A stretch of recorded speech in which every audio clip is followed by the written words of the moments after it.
Nagpatupad ng forced evacuation sa 21 barangay sa Tandag City sa Surigao del Sur, kung saan inaasang maglalandfall ang bagyong Basyang.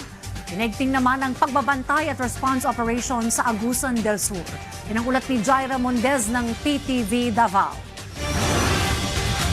Isinailalim na sa blue alert status ang probinsya ng Agusan del Sur upang mas mapaigting ang monitoring at response operation sa epekto ng bagyong Basyang.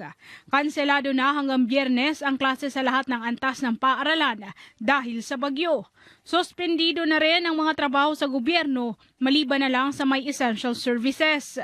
Naka-standby yung mga water assets ng PDRMO, Search and Rescue Agusan del Sur. Kung sakaling kailangan ng augmentation para sa rescue operation. Nanawagan din ng otoridad lalo na sa mga residente sa southern portion ng probinsya gaya ng Trento, Rosario at Bunawan na lumikas dahil sa banta ng pagbaha. Lalo na itong bagyong Basyang, di tayo magkakumpiyansa. Kung kailangan na nating lumikas, maglikas na dahil lahat naman ng mga barangay ay mayroong mga designated evacuation centers. Samantala, sa Tandag City, Surigao del Sur, forced evacuation na ang ipinatupad sa lahat ng 21 barangay sa lungsod. Lalo na't dito maglalandfall ang bagyo. Naranasan na ang malaking alon sa karagatan at pag-ulan, kaya pinalikas na ang mga residente sa coastal communities.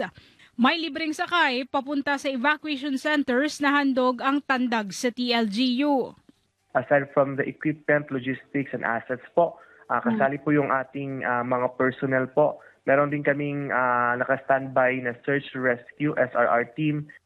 Siniguro ng pamahalaan na handa at naka-alerto sila upang tumugon sa magiging epekto ng sakuna.